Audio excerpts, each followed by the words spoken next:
എഴുന്നേൽക്കാം. നമുക്ക് ഇന്നത്തെ തിരുവചനത്തിനായി ഒരു വേദഭാഗം വായിക്കാം. വെളിപ്പാട് പുസ്തകം 1-ാമത്തെ അധ്യായം 10 മുതൽ 20 വരെ. വെളിപ്പാട് പുസ്തകം 1-ാമത്തെ അധ്യായം 10 മുതൽ 20 വരെയുള്ള വേദഭാഗങ്ങൾ. കർത്തൃദിവസത്തിൽ ഞാൻ ആത്മവിവശനായി.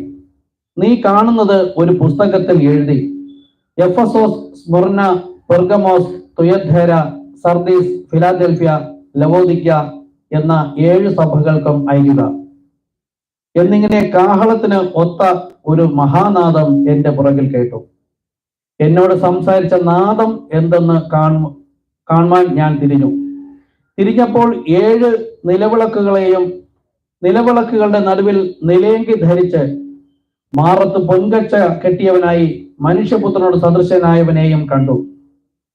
അവന്റെ തലയും തലമുടിയും വെളുത്ത പഞ്ഞി പോലെ, ഹിമത്തോളം വെള്ളയും, കണ്ണ് അഗ്നിജ്വാലയ്ക്കൊത്തതും, കാൽ ഉലയിൽ ചുട്ടുപഴിപ്പിച്ച വെള്ളോടിന് സദൃശവും. അവന്റെ ശബ്ദം പെരുവെള്ളത്തിന്റെ ഇരച്ചിൽ പോലെയും ആയിരുന്നു. അവന്റെ വലങ്കയിൽ 7 നക്ഷത്രം ഉണ്ട്. അവന്റെ വായിൽ നിന്ന് മൂർച്ചയേറിയ ഇരുവായ്ത്തലയുള്ള വാൾ പുറപ്പെടുന്നു. അവന്റെ മുഖം സൂര്യന്റെ ശക്തിയോടെ പ്രകാശിക്കുന്നത് പോലെ ആയിരുന്നു. അവനെ കണ്ടിട്ട് ഞാൻ മരിച്ചവനെ പോലെ അവന്റെ കാൽക്കൽ വീണു. അവൻ വലങ്കൈ എന്റെ മേൽ വച്ചു, ഭയപ്പെടേണ്ട, ഞാൻ ആദ്യനും അന്ത്യനും ജീവനുള്ളവനും ആകുന്നു. ഞാൻ മരിച്ചവനായിരുന്നു, എന്നാൽ ഇതാ എന്നേക്കും ജീവിച്ചിരിക്കുന്നു. മരണത്തിന്റെയും പാതാളത്തിന്റെയും താക്കോൽ എന്റെ കൈവശമുണ്ട്.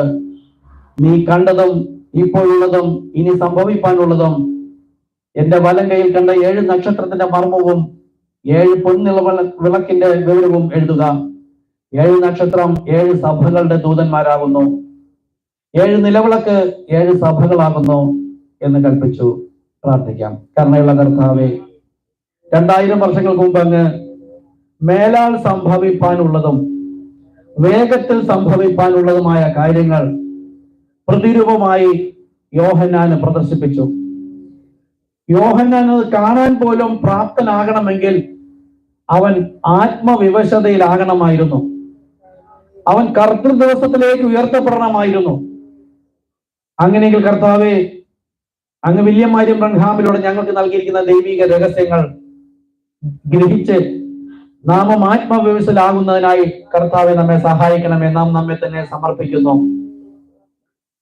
സകല പാപങ്ങളും തെറ്റുകുറ്റങ്ങളും പൂർണ്ണമായി ക്ഷമിച്ച് അങ്ങയുടെ വിശുദ്ധ രക്തത്താൽ കഴുകി ശുദ്ധീകരിച്ചുകൊണ്ട് നമ്മെ ആത്മവിവശതയിലാക്കി കർത്തൃദിവസത്തിൽ എന്ന പോലെ ഇവിടെ തിരുസന്നിധിയിലായിരിക്കാൻ നമ്മെ സഹായിക്കണമേ. തിരുവഴുത്തുകളെ തിരിച്ചറിയേണ്ടതിന് ആത്മക്കണ്ണ് തുറന്നു കൊടുത്തതുപോലെ യേശു ക്രിസ്തു ആരാണെന്ന് തിരിച്ചറിയേണ്ടതിനും എമ്മൗസിലേക്ക് ഇവരുടെ കണ്ണ് തുറന്നു കൊടുത്തതുപോലെ ഇന്ന് തിരുവചനം ഗ്രഹിപ്പാനും യേശു ക്രിസ്തു ആരാണെന്ന് അറിയുവാനും ലോകത്തിന് ആത്മകണ്ണ് തുറന്നില്ലെങ്കിൽ ഒന്നും മനസ്സിലാവുകയില്ല. ഏതൊരു അവിശ്വാസി ബൈബിൾ എടുത്ത് വായിച്ചാലും പിതാവ്, പുത്രൻ, പരിശുദ്ധാത്മാവ്, ഇത് 3 വ്യക്തി എന്ന് തന്നെ അറിയാം, എല്ലാവർക്കും അറിയാം. എന്നാൽ പരിശുദ്ധാത്മാവ് ലഭിച്ചാൽ മാത്രമേ പിതാവ്, പുത്രൻ, പരിശുദ്ധാത്മാവ് എന്ന് പറയുന്ന ഒരു ദൈവത്തിന്റെ 3 ഇടപെടലുകളാണ്, ഒരു വ്യക്തിയാണ് എന്ന് മനസ്സിലാവാൻ കഴിയുള്ളൂ. ലോകത്തുള്ള ക്രിസ്ത്യാനികൾ മുഴുവൻ ക്രിസ്തുവിന്റെ അനുകാരി എന്ന് പറയുമ്പോൾ പരിശുദ്ധാത്മാവ് പ്രാപിക്കാത്തതിനാൽ അവിശ്വാസി ബൈബിൾ വായിക്കുമ്പോൾ മനസ്സിലാകുന്നത് പോലെ തന്നെ അവർക്ക് മനസ്സിലാകുന്നു 3 വ്യക്തികൾ. പിതാവ് അയച്ചിട്ട് ഒരു പുത്രൻ വന്നു, പുത്രൻ അയച്ചിട്ട് മറ്റൊരു കാര്യസ്ഥൻ വന്നു, ആക്ഷരികമായിരിക്കുന്നു. അവരുടെ ഇടയിൽ നിന്ന് കർത്താവ് നമ്മെ വിളിച്ച് വേർതിരിച്ച് വിഗ്രഹാരാധിയാകാതെ എല്ലാവരും പറഞ്ഞ് യേശു ക്രിസ്തുവിന്റെ പിതാവാണ് ദൈവം എന്ന് പറയുകയും എന്നാൽ യേശു ക്രിസ്തുവിനെ ആരാധിക്കുകയും ചെയ്യുന്നു. ദൈവത്തിന്റെ 1-ാമത്തെ കൽപ്പന ലംഘിച്ചിരിക്കുന്നു.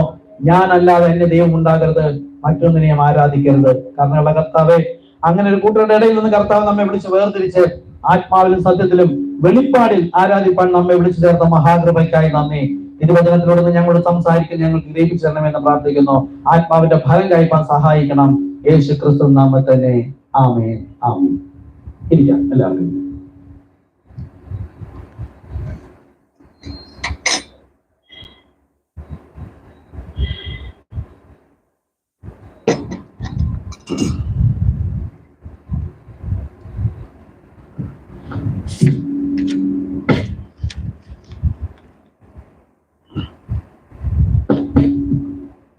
നമ്മൾ എടുത്തുകൊണ്ടിരിക്കുന്നത് പത്മോസിലെ ദർശനമാണ്. ഇത് കഴിഞ്ഞ ശേഷം നമ്മൾ ഒന്നാമത്തെ സഭാകാലം തന്നെ എടുക്കും. സഭാകാലമാണ് ആദ്യം എടുക്കേണ്ടത്, അതിനുശേഷമാണ് മുദ്ര എടുക്കേണ്ടത്. അതുകൊണ്ട് ഇപ്പോ ഇവിടെ നമ്മൾ വെളിപ്പാട് കഴിഞ്ഞ പ്രാവശ്യം പറഞ്ഞ് എന്താകുന്നു, കർത്താവിന്റെ കാല് പൊൻനിലവിളക്കുകൾ എന്താണെന്ന് പഠിച്ചു. പേനയെടുത്ത് എഴുതാൻ പറഞ്ഞത് എന്താണ് എന്ന് നമ്മൾ പഠിച്ചു. ഇനിമേലിൽ പുരോഹിതനില്ല. അങ്ങനെയെങ്കിൽ ആരാണ് പുരോഹിതൻ? എന്താണ് കർത്താവ് അതുകൊണ്ട് ഉദ്ദേശിക്കുന്നത് നമുക്ക് നോക്കാം. വെളിപ്പാട് പുസ്തകം 1:13, നിലവിളക്കുകളുടെ നടുവിൽ നിലയങ്കി ധരിച്ച് മാറത്ത് പൊൻകച്ച കെട്ടിയവനായി മനുഷ്യപുത്രനോട് സദൃശ്യനായവനെ കണ്ടു. നോക്കൂ, ഒരു മനുഷ്യപുത്രൻ സദൃശ്യനായി അവൻ അവിടെ നിൽക്കുന്നു. മോതിരത്തിൽ പതിപ്പിച്ച രത്നക്കല്ല് മോതിരത്തെ മനോഹരമാക്കി തീർക്കുന്നത് പോലെ അവൻ സഭകളുടെ മധ്യേ മഹത്വീകരിക്കപ്പെടുന്നു. ആമേൻ. അത് കർത്തൃ ദിവസമാകുന്നു. എന്തുകൊണ്ടെന്നാൽ യോഹന്നാൻ അവനെ കാണുന്നത് ഒരു പുരോഹിതനായിട്ടല്ല, ഒരു ന്യായാധിപതിയായി അവിടെ നിൽക്കുകയാണ്. പുരോഹിതന്മാർ അരയ്ക്ക് പൊൻകച്ച കെട്ടി ആണ് അതിവിശുദ്ധ സ്ഥലത്ത് ശുശ്രൂഷയ്ക്കായി പ്രവേശിക്കുന്നത്. എന്നാൽ ഇവിടെ പൊൻകച്ച കെട്ടിയിരിക്കുന്നത് അരയിലല്ല, മാറത്താണ്. തോളുകൾക്ക് ചുറ്റിലുമാണ് കെട്ടിയിരിക്കുന്നത്. അവനിപ്പോൾ പുരോഹിതൻ അല്ല, അവനിപ്പോൾ ഒരു ന്യായാധിപതിയാണ്. ഇവിടെ യോഹന്നാൻ 5:22 ആ വചനം നിവർത്തിയാവുകയാണ്. പിതാവ് ആരെയും ന്യായം വിധിക്കാതെ ന്യായവിധിയെല്ലാം പുത്രന് കൊടുത്തിരിക്കുന്നു. അവന്റെ പൗരോഹിത്യം ഇപ്പോൾ കഴിഞ്ഞു പോയിരിക്കുന്നു. യേശുക്രിസ്തുവിന്റെ പൗരോഹിത്യ ശുശ്രൂഷ ഇപ്പോഴാണ്. മഹാപുരോഹിതൻ, എബ്രായലേഖനം വായിച്ചറിയാം, മേശമേൽ ആണ കൂടാതെ വന്ന ഒരു പുരോഹിതൻ നമുക്കുണ്ട്. അതാണ് യേശുക്രിസ്തു എന്ന മഹാപുരോഹിതൻ. എന്നാൽ ഇതേ യേശുക്രിസ്തു തന്നെ പൗരോഹിത്യ ശുശ്രൂഷ അവസാനിപ്പിച്ച ശേഷം ന്യായാസനത്തിൽ നിൽക്കുന്നു. പ്രവചനത്തിന്റെ കാലങ്ങൾ കഴിഞ്ഞിരിക്കും. ആ സമയത്ത് കർത്തൃ ദിവസത്തിൽ അവൻ ഒരു ന്യായാധിപതിയായി നിൽക്കുകയാണ് യോഹന്നാൻ കാണുന്നത്. അപ്പോ നമ്മൾ നേരത്തെ വായിച്ചതുപോലെ യോഹന്നാൻ കുഞ്ഞാട് എന്തോ കാഹളത്തിന് ഒത്ത ഒരു നാദം കേട്ടു. പക്ഷെ തിരിഞ്ഞു നോക്കിയത് ശബ്ദം കേൾക്കാനല്ല, ശബ്ദം പറഞ്ഞത് ആരെ എന്ന് കാണാനല്ല, നാദം എന്ത് എന്നറിയാനായി തിരിഞ്ഞു. നമ്മളും ഇവിടെ വന്നിരിക്കുന്നത് അതിനാണ്. കത്തോലിക്ക സഭ മുതൽ പെന്തക്കോസ്ത് വരെ ഉള്ളവർ ദൈവശബ്ദം കേട്ട് ഇതിൽ നിന്ന് വായിച്ച് ബുദ്ധിയിൽ ഗ്രഹിച്ച് പതിപ്പിച്ചുകൊണ്ടിരിക്കുമ്പോൾ ഇതിനകത്ത് ദൈവം മർമ്മമായും ഗൂഢമായും ഉപമയായും പറഞ്ഞിരുന്ന നാദം ദൈവം തന്റെ പ്രവാചകനിലൂടെ നമുക്കായി വെളിപ്പെടുത്തി തന്നു. നാദം അതാണ് 7 മുദ്രകളാൽ മുദ്രയിടപ്പെട്ട പുസ്തകം. എന്നാൽ വെളിപ്പാട് 19 തുറന്ന ഒരു ചെറു പുസ്തകവുമായി കർത്താവ് യേശുക്രിസ്തു വന്നു. അതാകുന്നു നാദം. എന്നാൽ ഈ നാദവും മർമ്മമായിട്ടാണ് സംസാരിച്ചിരിക്കുന്നത്.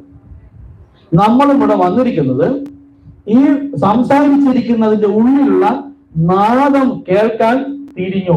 ഞാൻ എന്റെ ഹൃദയത്തെ അല്ലെങ്കിൽ ആത്മക്കണ്ണ് തുറക്കുന്നത് നാദം എന്തെന്ന് അറിയുവാനാണ്.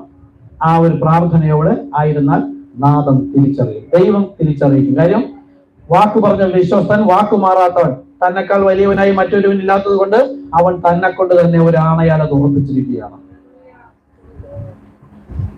അടുത്തത് യേശുക്രിസ്തുവിന്റെ 7 വിധത്തിലുള്ള മഹിമ എന്തെന്ന് നോക്കാം.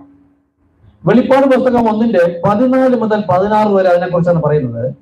അവന്റെ തലയും തലമുടിയും വെളുത്ത പഞ്ഞി പോലെ ഹിമത്തോളം വെള്ളയും, കണ്ണഗ്നിജോലയ്ക്കൊത്തതും, കാൽ ഉലയിൽ ചുട്ടുപഴിപ്പിച്ച വെള്ളോട്ടിന് സദൃശവും. നോക്കൂ, ഈ യേശുക്രിസ്തു ഇവിടെ വന്ന് പാപികളുടെ കൈയാൽ മരണപ്പെട്ടു, തുപ്പലേറ്റു, അപമാനിതനായി, ബേൽസെബൂൽ എന്ന് വിളിച്ചു. അപ്പോൾ ഈ സ്ഥാനത്ത് നിൽക്കുന്ന ഒരു യേശുക്രിസ്തുവിനെ ആലോചിച്ച് നോക്കൂ. ആ യേശുക്രിസ്തുവാണ് ഇവിടെ വന്ന് പാപികളുടെ പീഡനമേറ്റ് പോയത്. എല്ലാം ഒരു ക്രിസ്തു വിശ്വാസിക്ക് മോഡലായിരുന്നു. നമ്മയും കർത്താവിന്റെ നാമനിമിത്തം ആരെങ്കിലും പഴിക്കുകയോ ദുഷിക്കുകയോ നിന്ദിക്കുകയോ ചെയ്താൽ നമ്മൾ എന്ത് ചെയ്യണം? യേശു സഹിച്ചതുപോലെ നാമും സഹിക്കേണ്ടതാകുന്നു എന്ന ഒരു അടയാളമാണ് കർത്താവ് നമുക്ക് കാണിച്ചു തന്നത്. ഹല്ലേലൂയ. ദൈവവചനം മൂലം നാട് കടത്തപ്പെട്ട യോഹന്നാന്റെ മുമ്പിൽ സാക്ഷാൽ വചനമാകുന്ന യേശു ക്രിസ്തു തന്നെ പ്രത്യക്ഷപ്പെട്ടു. കണ്ടോ? യോഹന്നാന്റെ മുമ്പിൽ സാക്ഷാൽ വചനമാകുന്ന യേശു ക്രിസ്തു തന്നെ പ്രത്യക്ഷപ്പെട്ടു. ആ യേശു ക്രിസ്തുവിനെ കണ്ട യോഹന്നാൻ പിന്നത്തേതിൽ ആത്മവിവശതയിലായപ്പോൾ ഇതേ യേശുവിനെ ക്രിസ്തുവിനെ കണ്ടപ്പോൾ അവൻ മരിച്ചവനെ പോലെയായി. നമ്മൾ ഈ ബൈബിളിൽ പറഞ്ഞു വെച്ചിരിക്കുന്ന യേശു ക്രിസ്തു നമുക്കറിയാം. എങ്ങനെ അറിയാം? നമ്മെ പോലെ ഒരു യേശു ക്രിസ്തു, മനുഷ്യനായ യേശു ക്രിസ്തുവിനെ നമുക്കറിയാം. എന്നാൽ ഇപ്പോൾ ഇവിടെ കണ്ടതുപോലത്തെ ഒരു യേശു ക്രിസ്തുവിനെ നമുക്ക് കാണാൻ കഴിഞ്ഞാൽ പൗലോസ് കണ്ടു. അതുകൊണ്ടാണ് പൗലോസ് പറഞ്ഞത്, ഭയത്തോടും വിറയലോടും കൂടി അത്രേ ഞാൻ ആയിരിക്കുന്നത്. അങ്ങനെ തന്നെ നമ്മൾ നിന്ന് യേശു ക്രിസ്തുവിനെ കാണുന്നുവെങ്കിൽ ദൈവം നമ്മോട് പറഞ്ഞിരിക്കുന്ന വചനം കൃത്യമായി വിശ്വസിച്ച് പ്രമാണിച്ചനുസരിക്കാൻ നമ്മളും തീക്ഷണത കാണിക്കും. ഭയത്തോടും വിറയലോടും. ഇല്ലെങ്കിൽ ഇതുപോലെ ഒരു ന്യായാസനത്തിൽ നിൽക്കേണ്ടി വരും. മനസ്സിലാവുന്നുണ്ടോ? അതിനാണ് നമുക്കിത് എഴുതി തന്നിരിക്കുന്നത്. യോഹന്നാനോടെ കണ്ട കാര്യം ഇവിടെ അറിയിക്കേണ്ടത്, നമുക്ക് അറിയിച്ചത് എന്താ കാര്യം? യോഹന്നാൻ നമ്മെപ്പോലെ ഒരു വ്യക്തിയായി ജീവിച്ച് ദൈവവചനത്തിന്റെ കീഴിൽ വളർന്നു. ദൈവമായിരിക്കെ ദൈവത്തോടുള്ള സമത്വം മുറുകെ പിടിക്കാതെ ആ ദൈവം എന്ന കർത്താവ് തന്നെ യേശു എന്ന കർത്താവായി ഭൂമിയിൽ വന്നു ഒരു സാധാരണ മനുഷ്യന്റെ മോഡലായി ജീവിച്ചപ്പോൾ എത്രത്തോളം അപരാധങ്ങൾ ഏറ്റുവോ അപ്പോൾ യോഹന്നാൻ കൂടെ ഉണ്ടായിരുന്ന യേശുവിനെ ആത്മവിവശത, അതാണ് പ്രധാന മർമ്മം. കർത്തൃ ദിവസത്തിലായതുപോലെ ഞാൻ ഇന്ന് ആത്മവിവശതയിലായാൽ മാത്രമേ എനിക്ക് ഈ വചനത്തിന്റെ തീക്ഷ്ണത മനസ്സിലാവുള്ളൂ. അല്ല എങ്കിൽ എനിക്ക് ആരൊക്കെയാണ് വലുത്? ഞാൻ തന്നെ ഒന്നാമത് വലുത്, എന്റെ ആവശ്യങ്ങൾ വലുത്, എന്റെ ഇഷ്ടങ്ങൾ വലുത്. പിന്നെയോ ഞാൻ ആരെങ്കിലും ആശ്രയിച്ച് നിൽക്കുന്നുവെങ്കിൽ അവരുടെ കാര്യവും എനിക്ക് വലുത്. യേശു എനിക്ക് വലുതേ അല്ല. കാര്യങ്ങളും കാരണങ്ങളും എനിക്ക് പറയാൻ അനേകം ഉണ്ടാവും. പക്ഷേ യോഹന്നാനോട് കണ്ട കാര്യം നമുക്ക് മനസ്സിലായാൽ പിന്നെ വിചാരിച്ചോളണം, ഒന്നാം സ്ഥാനം കർത്താവിന്റെ വചനത്തിനായിരിക്കണം. അല്ല എങ്കിൽ ഇതുപോലൊരു ന്യായാസനത്തിൽ നിൽക്കും. ഓക്കെ, നോക്കൂ, എത്ര വലിയ ആനന്ദത്തെയും ഉണർവിനെയും ഉണ്ടാക്കുന്ന കാര്യമാണ്. എന്നാലോ അത് ഹൃദയത്തിൽ ഭയത്തെ ഉളവാക്കുന്നില്ലേ? ഒരു ആനന്ദമാണ്. എന്താ? എന്റെ ഭർത്താവ് ന്യായാസനത്തിൽ നിൽക്കുമ്പോൾ ഞാനും അവിടെ ഉണ്ടാവും. മണവാട്ടിമാർ അല്ലെങ്കിൽ വിശുദ്ധന്മാർ, നിങ്ങൾ ലോകത്തെ ന്യായം വിധിക്കുമെന്ന് നിങ്ങൾ അറിയുന്നില്ലയോ? അത് എനിക്ക് ആനന്ദമുണ്ടാക്കുന്നു, എനിക്ക് ഉണർവ് പകരുന്നതാണ്. എന്താ? സുവിശേഷത്തെ പ്രതി ദുഃഖിക്കേണ്ട ആവശ്യമില്ല. ഇത് കേട്ട് വിശ്വസിച്ച് പ്രമാണിച്ചനുസരിച്ചാൽ ഈ വചനം പ്രമാണിക്കുന്നതിനായി എനിക്ക് ആനന്ദം പകരും.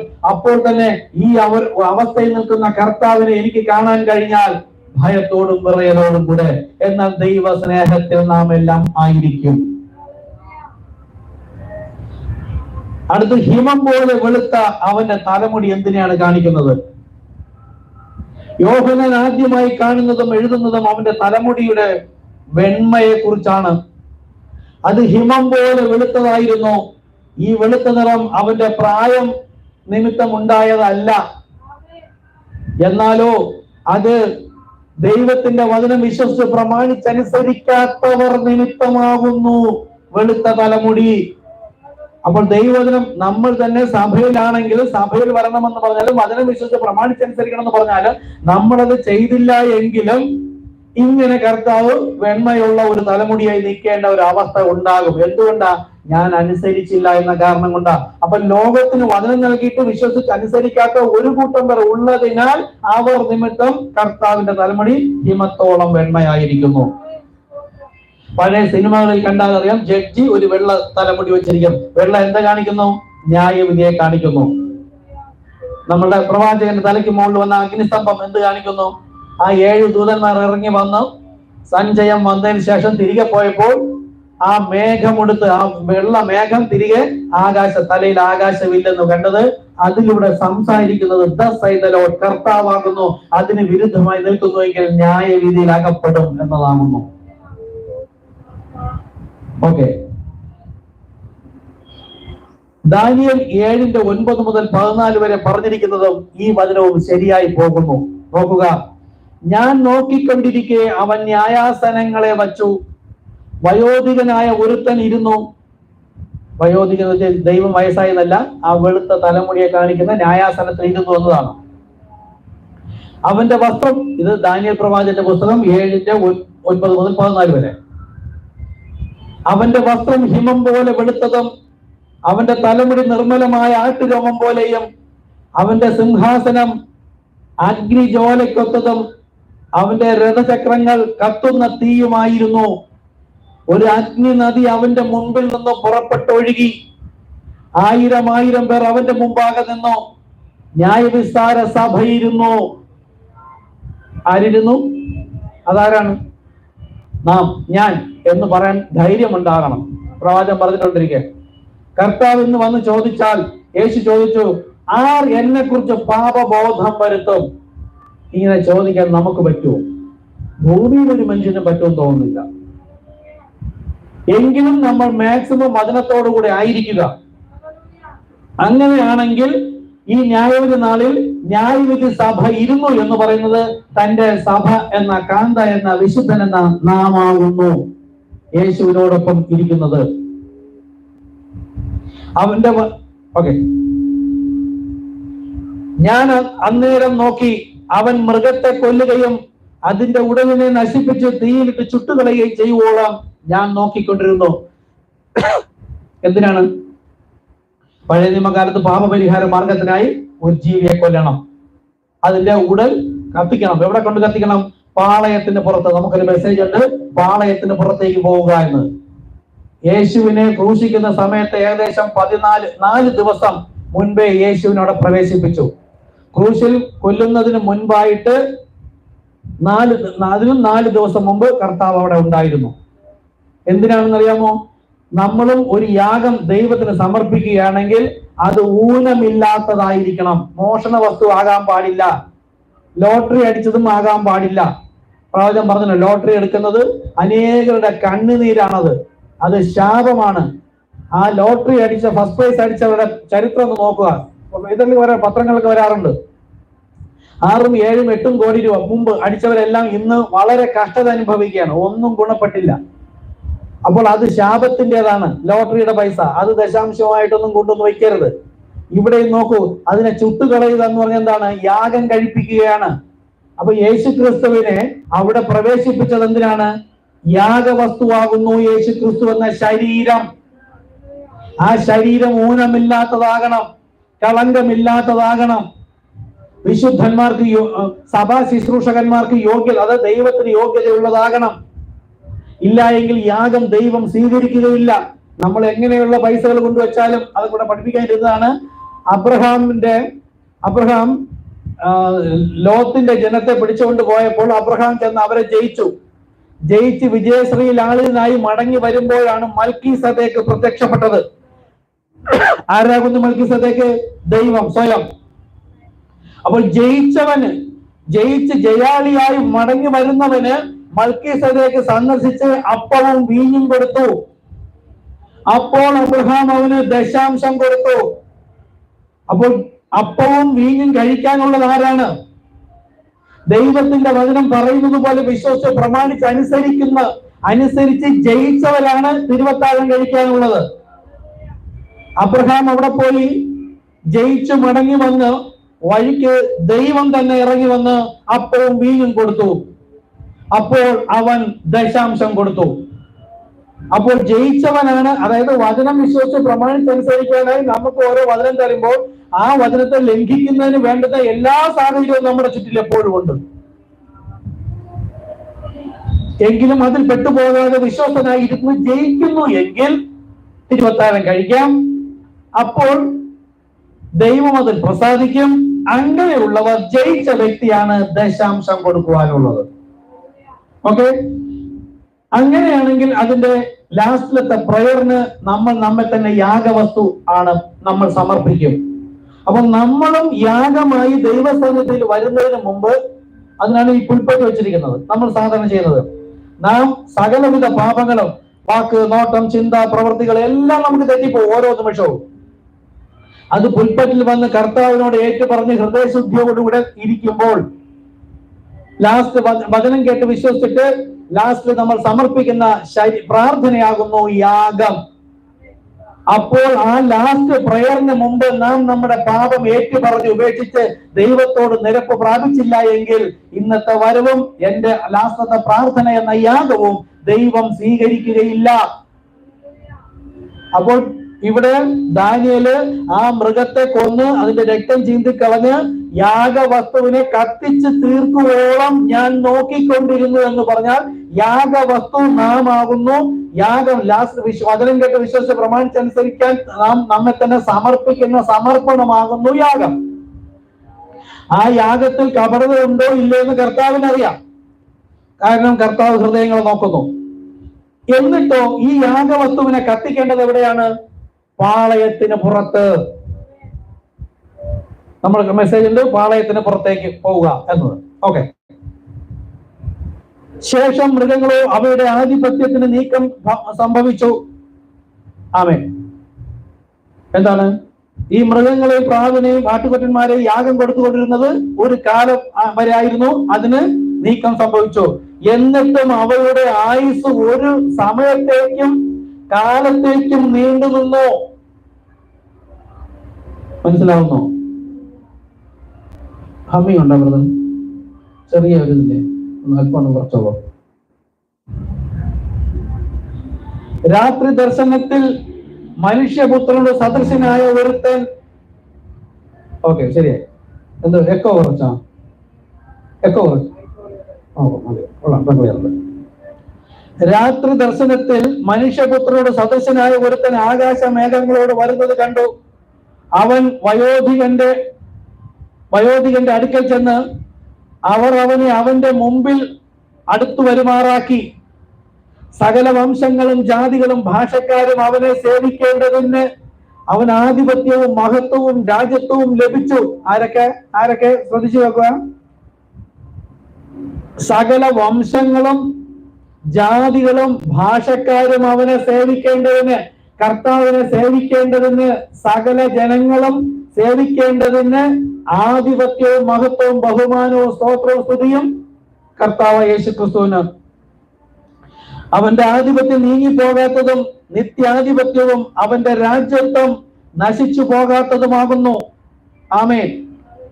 ദാനിയേൽ അവനെ കണ്ടതും മേഘങ്ങളിൽ വരുന്നവനായാണ്. അത് തന്നെയാണ് യോഹന്നാനും കണ്ടത്. അവർ രണ്ടുപേരും കണ്ടത് ഒന്ന് തന്നെയാകുന്നു.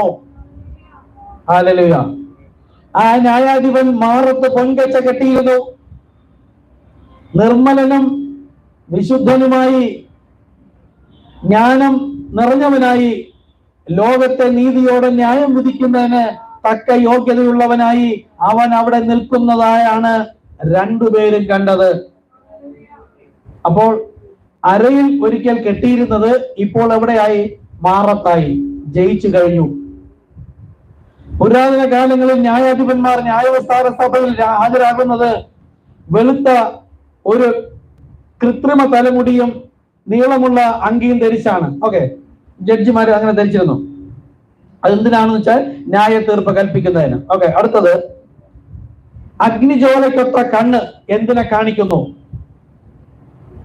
നിങ്ങൾ അതിനെക്കുറിച്ചൊന്ന് ചിന്തിച്ചു നോക്കുക. ഒരിക്കൽ ദുഃഖത്തിന്റെയും കരുണയുടെയും കണ്ണുനീരിനാൽ ആ കണ്ണുകൾ മങ്ങിയിരുന്നു. അല്പം മുമ്പേ പറഞ്ഞത്.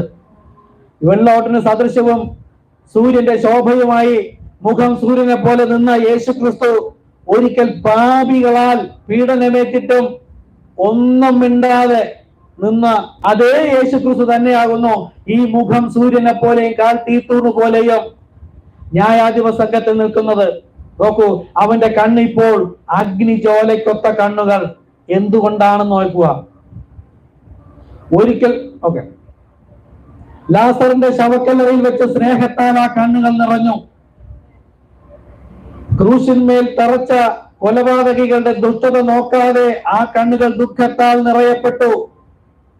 പിതാവേ, അവരോട് ക്ഷമിക്കണമേ, ഇവർ ചെയ്യുന്നത് എന്തെന്ന് അറിയാതെ അവരോട് ക്ഷമിക്കണമേ എന്ന് ഉറക്കെ കേഴുകയും ചെയ്ത അതേ കണ്ണുള്ളവൻ അഗ്നിജ്വാലയ്ക്കൊത്ത കണ്ണ്.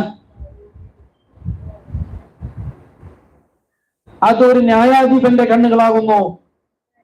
തന്നെ തള്ളിക്കളഞ്ഞവർക്ക് തക്ക പകരം കൊടുക്കുവാൻ തീരുമാനിച്ചിരിക്കുന്നവന്റെ കണ്ണുകളാകുന്നു. നോക്കൂ ആ കണ്ണിന്റെ പ്രത്യേകത. നമ്മൾ ഓരോന്നിന്റെ പ്രത്യേകതകൾ പഠിച്ചു വരുന്നത് വീട്ടിൽ പോയിട്ട് യൂട്യൂബിലുണ്ട്, ലൈവ് ആദ്യമുള്ള ഒരു 3-4 കാര്യങ്ങൾ പറഞ്ഞ അതിന്റെ അടുത്താണ്. അഗ്നിജ്വാലയ്ക്കൊത്ത കണ്ണ്. തൊട്ടു മുമ്പ് കർത്താവ് എളിമയോടെ ആർദ്രതയോടെ രക്തം വാർന്നൊലിച്ച് സഹായിപ്പാൻ ആരുമില്ലാത്തവന്റെ ദീനരോധനം പോലെ നിന്ന് ജനത്തെ ഉറ്റുനോക്കി. എന്നാൽ ആ കണ്ണ് ആത്മക്കണ്ണുകൊണ്ട് നമ്മയാണ് കർത്താവ് കണ്ടത്. അന്ന് ആ കരഞ്ഞു കലങ്ങിയ കണ്ണ് ഉരുവിപ്പാൻ ആരുമില്ല. ആ വിവശതയിൽ നോക്കിയ ആ കണ്ണ് ഇപ്പോൾ അഗ്നിജ്വാലയ്ക്കൊത്തതുപോലെ ആയിരിക്കുന്നത് കർത്താവ് തന്നെ നൽകിയ വചനം വിശ്വസിച്ച് പ്രമാണിച്ചനുസരിക്കാത്തവരോടുള്ള കോപമാകുന്നു. ആ കണ്ണുകൾ ദർശനം കണ്ടിരുന്നു. ആ കണ്ണുകൾ മനുഷ്യ ഹൃദയങ്ങളുടെ ആഴങ്ങളിലേക്ക് ചുഴന്നു നോക്കുന്നതിനും കണ്ടോ. എപ്പോ ഇവിടെ ഇപ്പോഴും യേശു ന്യായാസനത്തിൽ കയറിയിട്ടില്ല. ന്യായാസനത്തിൽ കയറുന്ന സമയത്തുള്ള കാര്യമാണ് ഈ പറയുന്നത്. ഇപ്പോഴും കർത്താവ് നമ്മുടെ ഹൃദയങ്ങളെ ആരാധിക്കുകയാണ്. അവരുടെ ഹൃദയം വികാരങ്ങളെയും അവരുടെ ഹൃദയ വിചാരങ്ങളെയും വഴികളെയും മനസ്സിലാക്കുന്നതിന് അവന് കഴിയുന്നു. യേശുക്രിസ്തുവിന്റെ മാംസക്കണ്ണിലൂടെ ജ്വലിച്ചത് ദൈവത്തിന്റെ കണ്ണുകളായിരുന്നു. അവൻ ആരായിരുന്നു എന്ന് അറിയുന്നുകൂടാതിരുന്നവരെ നോക്കി ഞാൻ അവനെന്ന് യോഹന്നാൻ 8:24 ഞാൻ തന്നെ അവൻ എന്ന് നിങ്ങൾ വിശ്വസിക്കാതിരുന്നാൽ നിങ്ങൾ നിങ്ങളുടെ പാപത്തിൽ മരിക്കും. ഹല്ലേലൂയ. നോക്കൂ, ഇപ്പോൾ അഗ്നിജ്വാലയ്ക്കൊത്ത കണ്ണ് ആരെ നോക്കുന്നു? അപ്പൊ അതാണ് അതിന്റെ പ്രത്യേകത. യേശു വന്നപ്പോഴും യേശുവിനെ മനസ്സിലാക്കാതെ വചനം വിശ്വസിച്ച് പ്രമാണിച്ചനുസരിക്കാതെ തിരസ്കരിച്ചവരാണ് പാപികൾ. ആ പാപിയെ നോക്കിയാൽ ആർദ്രതയോടെയാണ് നോക്കിയത്. വല്ല പ്രകാരം ഒന്ന് രക്ഷപ്പെട്, എന്റെ കണ്ണിലേക്ക് നോക്കൂ, എന്നെ നോക്കൂ, എന്നെ വിശ്വസിച്ചില്ലെങ്കിൽ എന്റെ പ്രവർത്തികൾ കണ്ടെന്ന് വിശ്വസിച്ച് ഞാൻ തന്നെയാവൻ, അതായത് നിങ്ങൾ പറയുന്ന പിതാവ് ഞാൻ തന്നെയാവുന്നു എന്ന് എന്നെ നോക്കി മനസ്സിലാക്കൂ എന്ന് സ്നേഹത്തോടെ നോക്കിയ അതേ കണ്ണ് അന്ന് തള്ളിക്കളഞ്ഞിട്ടും ഉപദ്രവിച്ചിട്ടും ആർദ്രതയോടെ നോക്കിയ ആ ജനത്തെ ഇപ്പോൾ യേശു നോക്കുമ്പോൾ അഗ്നിജ്വാലയ്ക്കൊത്ത കണ്ണായി നോക്കുന്നു. അന്ന് പാപി, മനസ്സിലായോ? യേശു ശരീരത്തിലായിരുന്നപ്പോഴും ഇപ്പോഴും ദൈവത്തെ തള്ളി. ഇതാണ് ഒരു വചനം പറയുന്നത്, നിന്റെ ശത്രുക്കൾ നിന്റെ പാദപീഠമാകുവോളം എന്റെ വലതു ഭാഗത്തിരിക്കുക. ആരാണ് ശത്രു? ദൈവത്തിന്റെ വചനം വിശ്വസിച്ച് പ്രമാണിച്ചനുസരിക്കാത്തവർ. അവരാരാകുന്നു? നമ്മളും ആയിരുന്നു. പാദപീഠാച്ച പാദം ശരീരം. ആ ശരീരത്തിന്റെ ഭാഗമല്ലാതെ ഇന്നും തെറ്റി നിൽക്കുന്ന ജനം അത് ശത്രുക്കളാണ്. ഈ വചനം വിശ്വസിക്കുന്നില്ല, വെളിപ്പാട് വിശ്വസിക്കുന്നില്ല, അവർ ശത്രുക്കളാണ്. അവർ പാദപീഠമാകുവോളം ക്രിസ്തുവിൽ തങ്ങളെ തന്നെ സമർപ്പിച്ച് ക്രിസ്തുവിൽ ഒന്നായി തീരുവോളം വലതു ഭാഗത്തിരിക്കുക. ജാതികളുടെ സംഖ്യ തികയോളം ജാതികൾ യെരൂശലേം ചവിട്ടിക്കളയും. ഈ ശത്രു ക്രിസ്തുവിനെ ഇന്ന് സ്വീകരിക്കാത്ത ഈ കണ്ടുകൊണ്ടിരിക്കുന്നവരോ ഈ കേൾക്കുന്നവരോ സുവിശേഷം കേൾക്കാനുള്ളവരോ ക്രിസ്തുവിന് തങ്ങളെ തന്നെ ക്രിസ്തുവിന് വിട്ട് പാദപീഠമാകുവോളം യേശു ക്രിസ്തു മണവാട്ടി ചേർക്കാൻ വരില്ല. സംഖ്യ തികഞ്ഞിട്ടില്ല. സംഖ്യ തികഞ്ഞാൽ വരവുണ്ടാകും. ഓക്കെ, അപ്പൊ കണ്ണിന്റെ പ്രത്യേകത മനസ്സിലായില്ല. ഒരിക്കൽ വചനം നിഷേധിച്ച് യേശുവിനെ നിഷേധിച്ച് തള്ളിക്കളഞ്ഞ പാപിയെ ഈ കണ്ണു ഇങ്ങനെ അല്ല നോക്കിയത്, ഇപ്പോഴും അങ്ങനെയല്ല നോക്കുന്നത്. എന്നാൽ ഒരു ടൈം ഉണ്ട്, ആ ടൈം കഴിഞ്ഞ ശേഷം ഈ കണ്ണ് അഗ്നിജ്വാലയ്ക്കൊത്തതായി തീരുകയാണ്. പിന്നെ ഇതേ പാപിയെ തന്നെ കർത്താവ് കാണുന്നത്. അതിനു മുമ്പ് അവരുടെ മുമ്പിലേക്ക് എത്ര തവണ വേണമെങ്കിലും കർത്താവ് വചനത്തെ അയക്കും. തള്ളിക്കളഞ്ഞാൽ പിന്നെ കൂട്ടിക്കെട്ടി കത്തിക്കുക എത്രയോ ബാക്കി. ശബ്ദം ഉച്ചത്തിലായി പോണം, തലവേദന എടുക്കണം. നിങ്ങൾക്ക് ആ കണ്ണിന്റെ പ്രത്യേകത പറഞ്ഞു തരാനാണ് ഞാൻ ഇത്രയും പറഞ്ഞത്. മനസ്സിലാവണോ? അതാ നമ്മൾ പറഞ്ഞു, ഞാൻ യൂട്യൂബിൽ നിങ്ങൾ മുമ്പ് കേൾക്കാൻ പറഞ്ഞത് പറയാം. ഈ യേശു വെള്ളോട്ടിന് സമമായും മുഖം സൂര്യനെ പോലെ കാൽ തീത്തൂണ് പോലെ എന്ന് പറഞ്ഞ യേശു ഇന്ന് നമുക്ക് ഒരു വില ഉണ്ടോ എന്ന് നമ്മളൊന്ന് പരിശോധിച്ച് നോക്കുക. ഈ പറഞ്ഞ ആർദ്രതയോടെ സ്നേഹത്തോടെ മനസ്സലിയോടെ കർത്താവ് ഇന്നും നമ്മളെ പ്രതീക്ഷിച്ചിരിക്കുകയാണ്.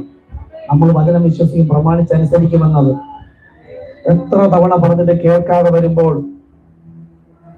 ഇന്ന് താഴ്മയോടെ എളിമയോടെ ആർദ്രതയോടെ മനസ്സലിയോടെ തുപ്പിയിട്ടും അടിച്ചിട്ടും പിശാചെന്ന് വിളിച്ചിട്ടും തിരിഞ്ഞൊന്നും പറയാതിരുന്ന ആ യേശു, ഇപ്പോഴും ക്ഷമയോട് കാണിച്ചിരിക്കുന്ന യേശു, അതേ യേശുവിനെ തന്നെ യോഹന്നാൻ കണ്ടപ്പോൾ അവൻ മരിച്ചവനെ പോലെ ആകാൻ കാരണം പിന്നെ യേശു വിചാരിച്ചപ്പോഴും യേശുവിന് ഈ വചനത്തെ നിവർത്തിക്കുന്നത് മാറ്റം വരുത്താൻ പറ്റില്ല. ഇപ്പോൾ പറ്റും. നമ്മൾ എത്രയോ തെറ്റിയിരിക്കുന്നു. തെറ്റിയത് ശിക്ഷയ്ക്ക് യോഗ്യൻ. എന്താണ് ശിക്ഷ? നാം തിരിച്ചറിഞ്ഞ് മാനസാന്തരപ്പെടുമ്പോൾ ഉണ്ടാകുന്ന ഹൃദയ നുറുക്കമാണ് വേദന. ശിക്ഷ ആ ഹൃദയ നുറുക്കത്തോടുകൂടെ കർത്താവിനോട് ഏറ്റു പറഞ്ഞാൽ കർത്താവ് അപ്പോഴും പറയും, ഇല്ല, ഇനി അവൻ പാപം ചെയ്യില്ല, ഇപ്പോഴും അവൻ സത്യസന്ധനായി ഇനി മേലിൽ പാപം ചെയ്യില്ല എന്ന തരത്തിൽ തന്നെ കർത്താവ് നമ്മെ സ്നേഹിക്കും. അത്ര കാരണമുള്ള ഒരു കർത്താവ്. അതിന്റെ പിന്നീട് കഴിഞ്ഞു കഴിഞ്ഞാൽ പിന്നെ ഇതേ കർത്താവ് തന്നെ യോഹന്നാൻ കണ്ടപ്പോൾ അവൻ മരിച്ചവനെ പോലെ ആയി എന്ന് പറഞ്ഞാൽ ഒന്ന് ആലോചിച്ച് നോക്കൂ. നമ്മൾ അതായി പറയുന്നത്, യേശുവിനെ നമ്മൾ എത്ര വില കൽപ്പിക്കുന്നു, പ്രാധാന്യം കൽപ്പിക്കുന്നു വചനത്തിന്. ഒന്നുമില്ലെന്നാ പറയാം. നമ്മൾ മറ്റുള്ളവരെ നമ്മൾ വിശ്വാസിയാക്കുന്നു എന്നല്ലാതെ, വിശ്വാസി എന്ന് പറയുന്നത് തന്നെ ലോകത്തിന്റെ ഒരു മനുഷ്യർക്കും കാണാൻ കഴിയാത്ത ആത്മീയ വെളിപ്പാട് കണ്ടവനാണ് വിശ്വാസി. അപ്പൊ യോഹന്നാൻ ആത്മവിവേചനായതിനെ കുറിച്ച് വർണ്ണിച്ചിരിക്കുമ്പോൾ ഇത് ഞാൻ കണ്ട വ്യക്തിയാണെങ്കിൽ പിന്നെ ഭയത്തോടും വിറയലോടും കൂടെ ആയിരിക്കും ഇവിടെ ദൈവവചനം വിശ്വസിച്ച് പ്രമാണിച്ചനുസരിക്കുന്നതിന് വേണ്ടിയിട്ട്. അപ്പോൾ ആത്മവിവേചനത്തിലായി, കർത്തൃ ദിവസത്തിലായി. നമ്മളൊന്ന് ആത്മവിവേചനയിലെങ്കിലും ആയാൽ ഇത് തിരിച്ചറിയാൻ പറ്റും. എങ്കിൽ നമ്മൾ വചനത്തോട് തീക്ഷ്ണത കാണിക്കും. നോക്കുക, അഗ്നിജ്വാല പോലെ കത്തുന്ന കണ്ണുള്ള ആ ന്യായാധിപൻ ഇപ്പോഴും ഓരോരുത്തരുടെയും ജീവിതം എങ്ങനെയാണെന്ന് രേഖപ്പെടുത്തിക്കൊണ്ടിരിക്കുകയാണ്. അവൻ അറിയാത്തതായി ഒന്നും തന്നെയില്ല. ഓരോ ഹൃദയത്തിന്റെ ആഗ്രഹങ്ങളെയും നിലവുകളെയും അവനറിയാം. അവന് മറഞ്ഞിരിക്കുന്നതായി ഒന്നുമില്ല. സകലവും അവന്റെ കണ്ണിന് നഗ്നവും മലർന്നതുമായി കിടക്കുന്നു. അവനുമായിട്ടാകുന്നു നമുക്ക് കൂട്ടായ്മയുള്ളത്. ഈ ഒരു കാര്യം നമ്മൾ മനസ്സിലാക്കുക. നമുക്ക് ആർക്കും, എനിക്കും അറിയില്ല, നമുക്കും അറിയില്ല, ആർക്കും അറിയില്ല. എങ്കിൽ ഇപ്പൊ ഈ പറഞ്ഞതുപോലെ ആയിരിക്കില്ല ജീവിതം. ദൈവത്തിന്റെ സന്നിധിയിൽ സകലവും നഗ്നവും മലർന്നതും ആണ് എന്ന് മാത്രം നമ്മൾ തിരിച്ചറിഞ്ഞാൽ മതി. അത് പലപ്പോഴും സ്കൂളിൽ പഠിക്കുന്ന കാലത്ത് പപ്പ എന്റെ കൂടെ ഉണ്ടെങ്കിൽ ഞാൻ സ്കൂളിൽ നിന്ന് പുറപ്പെട്ടു പോയി തിരിച്ചു വരുന്നവര് എത്ര നല്ല അനുസരണമുള്ള കുട്ടിയായിരിക്കും. പപ്പ എന്റെ കൂടെ ഉണ്ട്. ആ കാണുന്ന പിതാവിനെ പോലെ തന്നെ അതിലും സ്നേഹത്തിൽ യേശു നമ്മോടൊപ്പമുണ്ട്. ഇത് കാണാൻ കഴിഞ്ഞാൽ നമ്മൾ എത്ര വിജിലന്റ് ആയിരിക്കും ദൈവവചനത്തോട്. ഇത് കാണാൻ കഴിയാത്തത് കൊണ്ടാണ് കുഴപ്പമൊന്നുമില്ല, ഇപ്പൊ ദൈവം കാണില്ല, ദൈവം ഇപ്പൊ അങ്ങോട്ട് തിരിച്ചിരിക്കുകയാണ്, അല്ലെങ്കിൽ കാണുന്നില്ല എന്ന് നമ്മൾ വിചാരിക്കാം. അപ്പൊ വിശ്വാസിയല്ല, കാഴ്ച കണ്ടിട്ടില്ല. ഓക്കെ, അതൊന്നും നിങ്ങൾ ചിന്തിച്ചു നോക്കൂ. നിങ്ങൾ ഇപ്പോൾ ഈ നിമിഷത്തിൽ ഒന്ന് ചിന്തിച്ചുകൊണ്ടിരിക്കുന്നത് പോലും അവൻ ഇപ്പോൾ കണ്ടുകൊണ്ടിരിക്കുകയാണ്. അവൻ അവിടെ രേഖപ്പെടുത്തിക്കൊണ്ടിരിക്കുകയാണ്. അതെ, ജ്വലിക്കുന്ന കണ്ണുകളോടെ ഒരു ന്യായാധിപതിയായി ന്യായം തീർക്കുന്നതിന് വേണ്ടി അവൻ അവിടെ നിൽക്കുകയാണ്. കരുണയുടെ കാലം കഴിഞ്ഞുപോയി. ഹല്ലേലൂയ.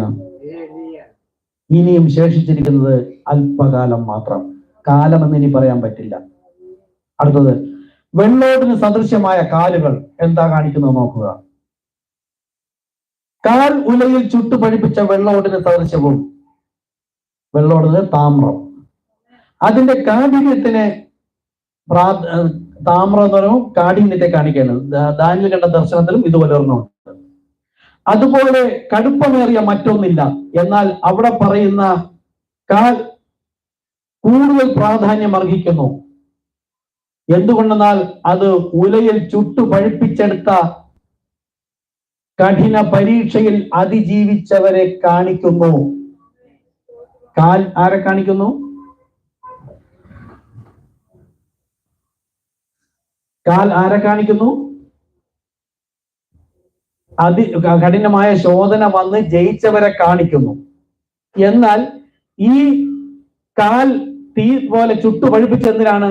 ന്യായവിധിക്ക് വേണ്ടി തന്നെയാവുന്നു. നോക്കുക,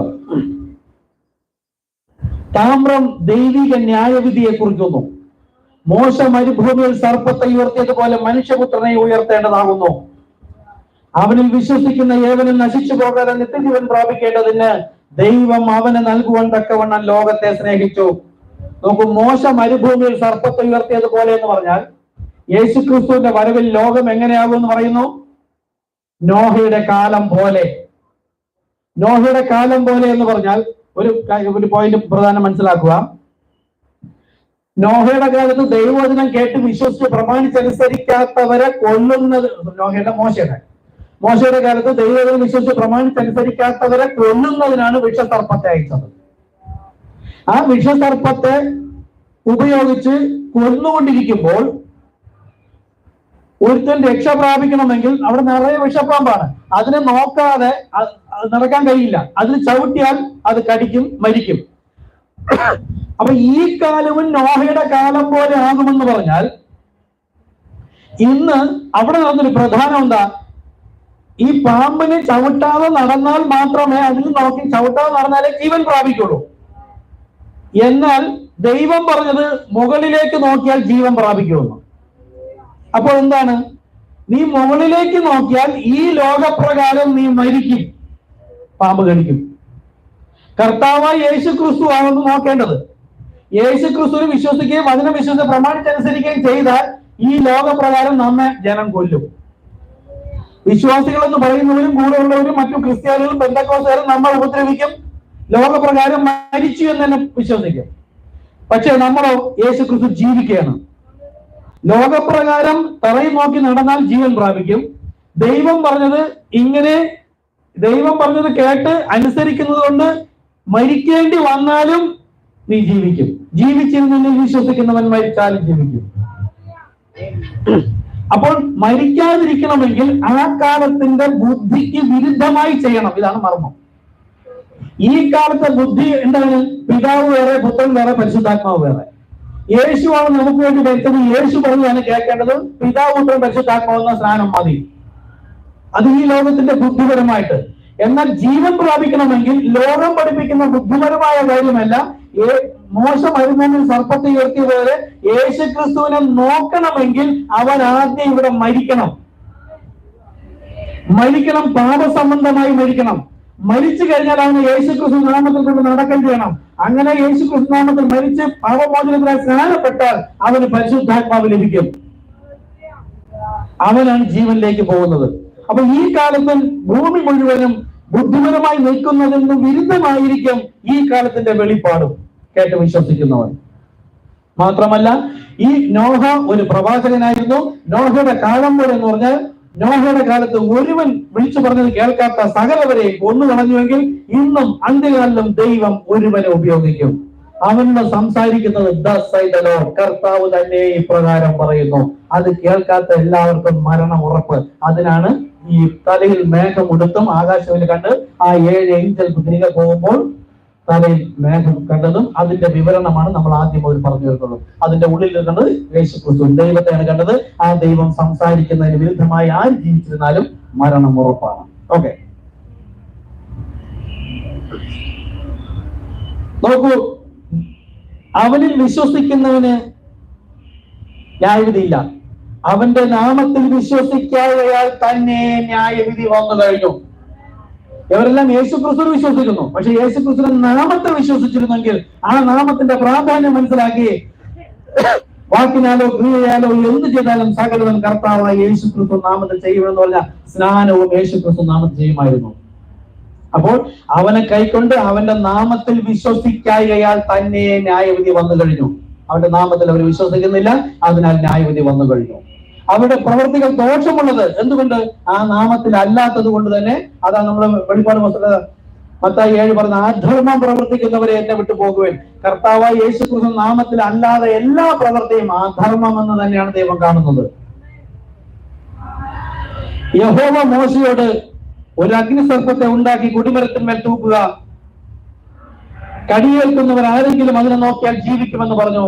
അങ്ങനെ മോശ താമ്രം കൊണ്ട് ഒരു സർപ്പത്തെ ഉണ്ടാക്കി കൊടിമരത്തിൽ തൂക്കി. ഇവിടെ താമ്രത്തിലാണ് ഉണ്ടാക്കി. എന്താ? കാഠിന്യമുള്ളതാ, വിശ്വസിക്കാൻ പ്രയാസമുള്ളതാണ്, പെട്ടെന്ന് ആർക്കും വിശ്വസിക്കാൻ കഴിയില്ല.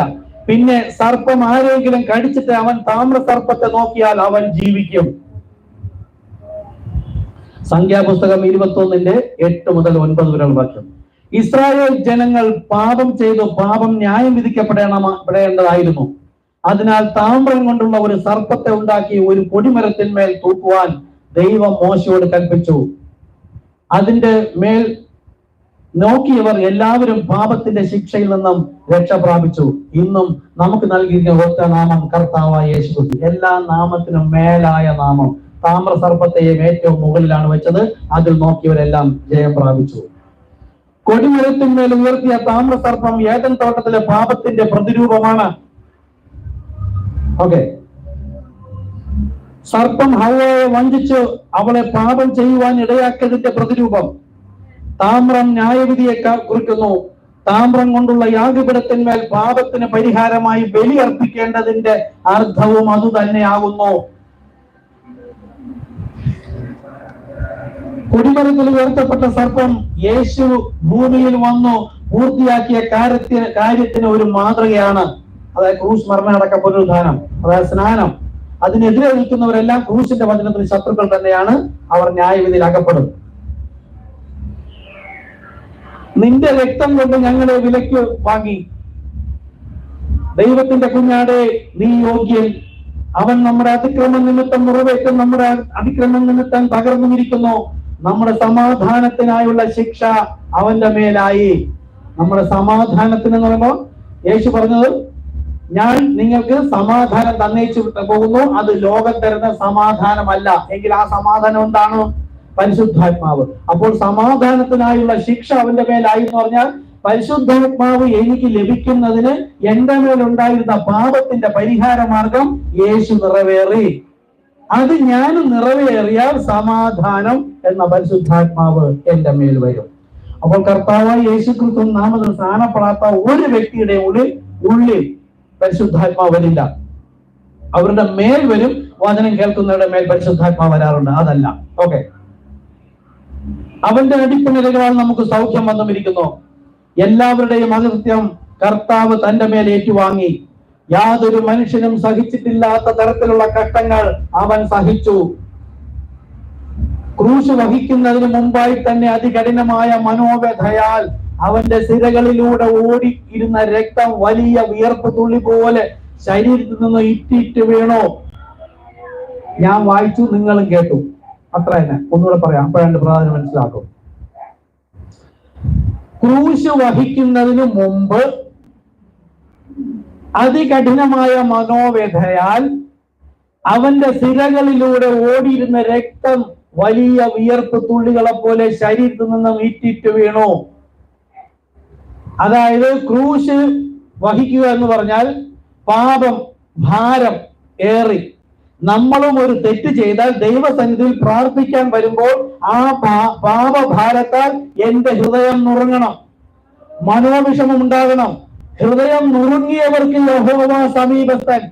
എന്റെ രക്തവും ഇതുപോലെ, രക്തത്തിലാണ് പാപം കിടക്കുന്നത്.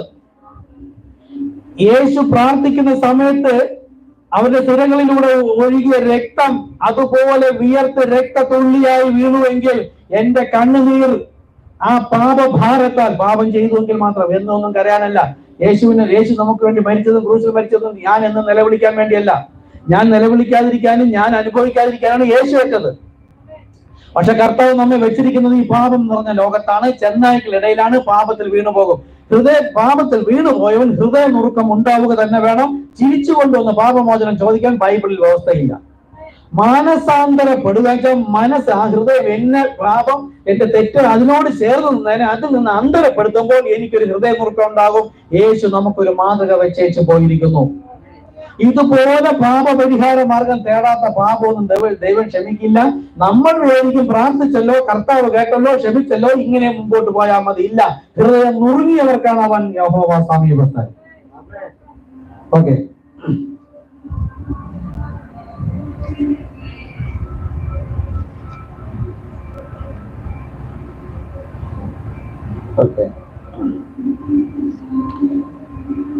പിന്നെ അവൻ പ്രാണവേദനയിലായി അതിശ്രദ്ധയോടെ പ്രാർത്ഥിച്ചു. കണ്ടല്ലോ, ആ സ്റ്റെപ്പ് മനസ്സിലായോ? ഒരു വേദനകൾ വെറുതെ വായിച്ചു പോയി. ബൈബിളിൽ വെച്ചിട്ടുണ്ട്, നമ്മളത് വ്യക്തമായി. ഇതാണ് പറഞ്ഞത്. ഇതിന്റെ ഒരു ശബ്ദം കേട്ടോ, നമ്മളിപ്പോ വായിച്ചല്ലോ. നിങ്ങൾ ആരും എന്റെ നാദം കേട്ടില്ല. ഇപ്പൊ യോഹന്നാൻ ശബ്ദം കേട്ടതല്ല തിരിഞ്ഞു നോക്കാൻ പോയത്, അതല്ല നമ്മൾ പഠിച്ചുകൊണ്ടിരിക്കുന്നത്. ഇന്നത്തെ പ്രാർത്ഥന അതായിരുന്നു. ഇവിടുത്തെ ശബ്ദം കേൾക്കാനാണ് നിങ്ങൾ ഇരുന്നത്. അതുകൊണ്ട് ശബ്ദം കേട്ടു അതിനകത്തൊന്നും മനസ്സിലായില്ല. അതിന്റെ നാദം എന്തായിരുന്നു? ക്രൂശിന്റെ ഭാരം വഹിക്കുന്നതിന് മുമ്പ് അവന്റെ സിരകളിലൂടെ ഓടിയ രക്തം വലിയ സിരകളിലൂടെ ഓടുന്ന രക്തം വലിയ വിയർപ്പ് തുള്ളികളായെങ്കിൽ ഹൃദയം നുറുങ്ങി. അതിനുശേഷം പ്രാർത്ഥിച്ചു. നോക്കൂ, അവൻ പിന്നെ പ്രാണവേദനയിലായി അതിശ്രദ്ധയോടെ പ്രാർത്ഥിച്ചു. അവന്റെ വിയർപ്പ് നിലത്ത് വീഴുന്ന വലിയ ചോരത്തുള്ളികൾ പോലെയായി. അപ്പൊ ഇതിനകത്തുള്ള നാദം എന്താണ് ഞാൻ തിരിച്ചറിയേണ്ടത്? പാപം ചെയ്തു കഴിഞ്ഞാൽ കർത്താവിന്റെ സന്നിധിയിൽ വരുമ്പോൾ ഹൃദയനുറുക്കം ഉണ്ടാകണം, പശ്ചാത്താപം ഉണ്ടാകണം. ചെയ്ത തെറ്റിൽ നിന്നും പൂർണ്ണമായി ഞാൻ മോചനം പ്രാപിക്കാൻ ആഗ്രഹിക്കുന്നു എന്ന ഹൃദയനുറുക്കം. ഇതൊക്കെ എന്താണ്? നമ്മൾ കർത്താവ് ഞാൻ ഇവിടെ വന്നോ, കരഞ്ഞോ, നിലവിളിച്ചോ എന്നതല്ല. ഹൃദയം നുറുക്കമുണ്ടെങ്കിൽ കർത്താവ് ഹൃദയം ഉണ്ടെന്ന്, ശരീരങ്ങളെയല്ല വസ്ത്രങ്ങളെയല്ല നോക്കുന്നത്. അങ്ങനെയെങ്കിൽ പ്രാർത്ഥിക്കുക, കർത്താവ് കേൾക്കുക. അപ്പൊ ഇതാണ് നാദം. എന്നെ ഇന്നത്തെ മെസ്സേജ് പഠിപ്പിക്കുന്ന നാദം ഇതാണ്. ഈ നാദം കേൾക്കാനാണ് നമ്മൾ വന്നത്. ഈ നാദപ്രകാരം ഒരുങ്ങണം, ശബ്ദപ്രകാരമല്ല. ശബ്ദപ്രകാരം ഒരുങ്ങുന്നവരാണ് ഒരു ബൈബിളും വെച്ചിട്ടും അനേകം വിശ്വാസത്തിൽ ഇരിക്കുന്നത്. പലതരം ശബ്ദം. നാദം ഒന്നായിരിക്കും, അത് പരിശുദ്ധാത്മാവ് നടത്തും. ഓക്കെ. എന്നാൽ ഒരു ദിവസം വെള്ളോടിന് സദൃശമായ കാലുകൾ ഭൂമിയിൽ ഉറച്ചു നിൽക്കും. അന്ന് സർവഭൂമിയുടെയും ന്യായാധിപതിയായി പൂർണ്ണ ശക്തിയോടെ അവൻ എല്ലാ മനുഷ്യരാശിയെയും ന്യായം വിധിക്കും. ആ ശിക്ഷാവിധി ആർക്കും ഒഴിഞ്ഞു നിൽക്കാൻ കഴിയുകയില്ല. ആ ന്യായവിധി ആർക്കും മാറ്റുവാനോ തിരിച്ചു കളയുവാനോ സാധിക്കുകയില്ല. അനീതി ചെയ്യുന്നവൻ ഇനിയും അനീതി ചെയ്യട്ടെ.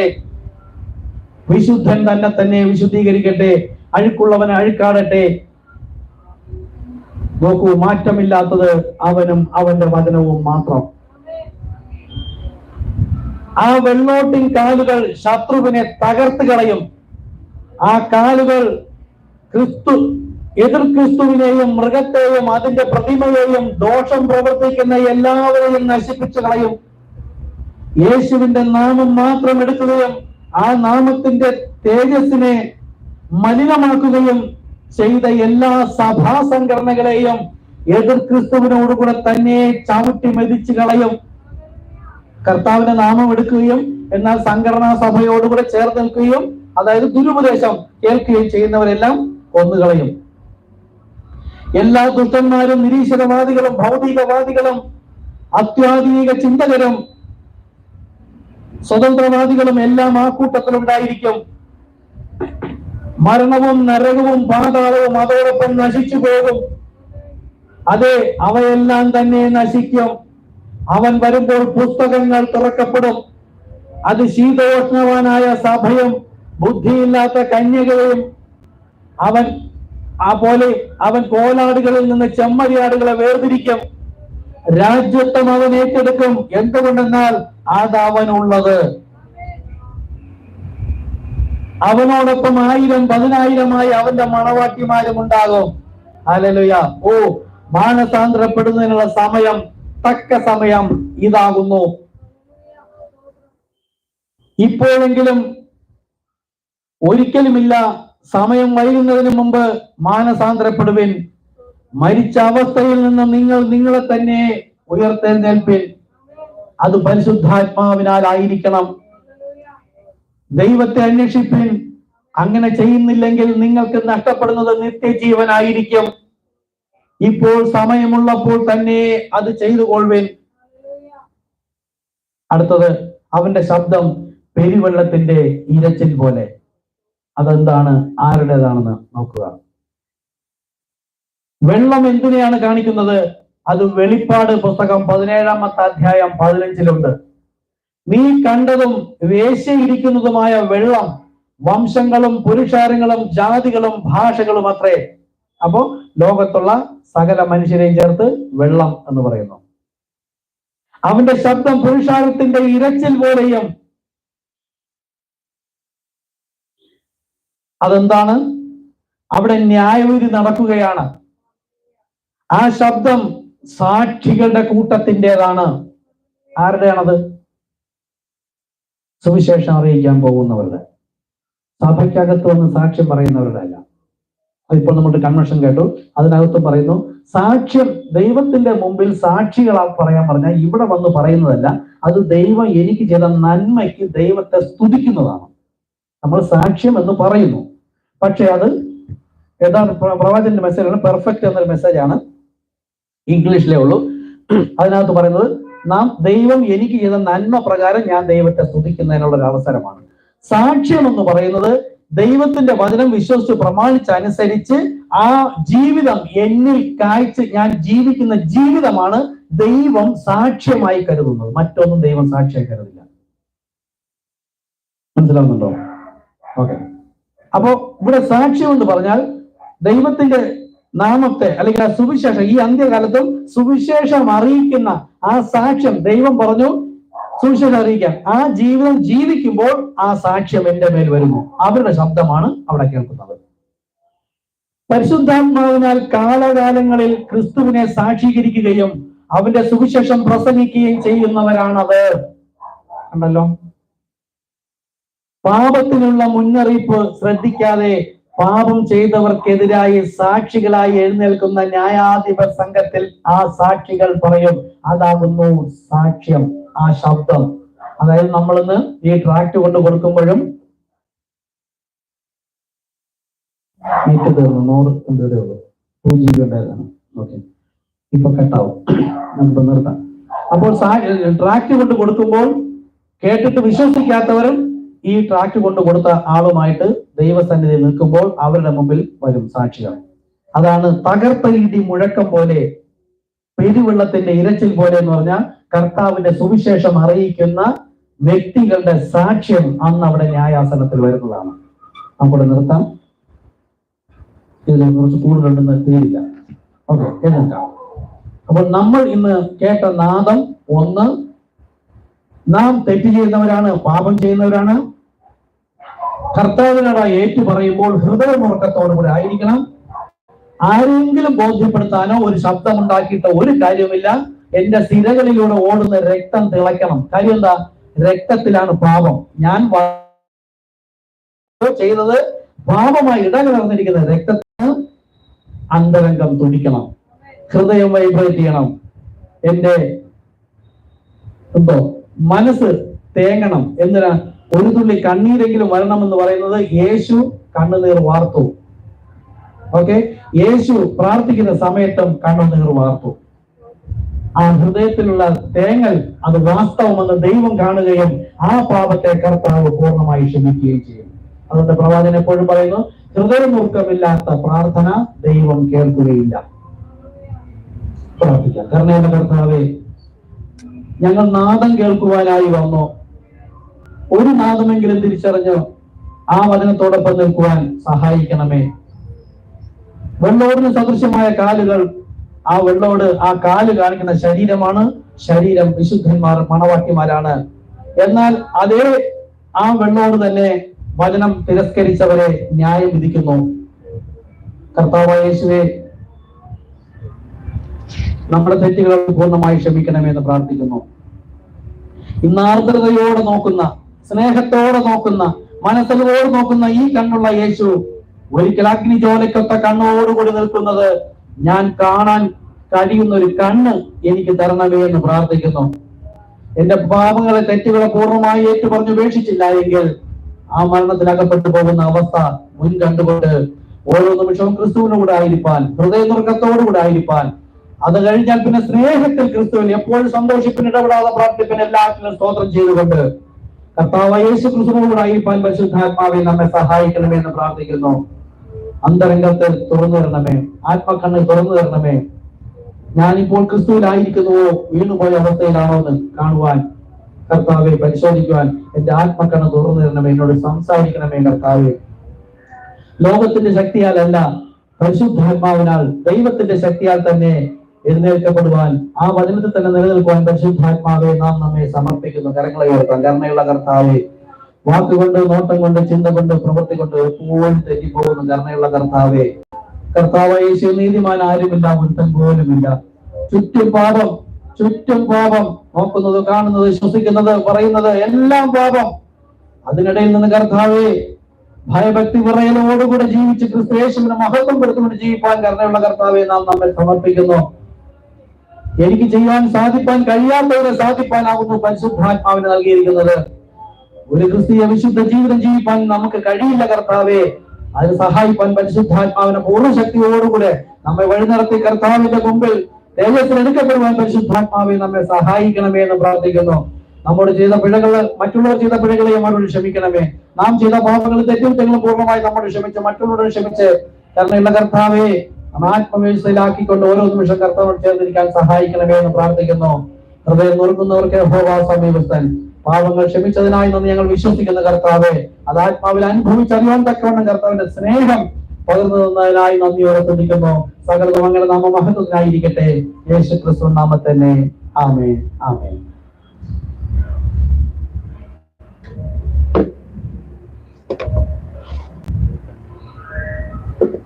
പ്രാർത്ഥിക്കാം. ദശാംശം കാണിക്കായി പ്രാർത്ഥിക്കാം.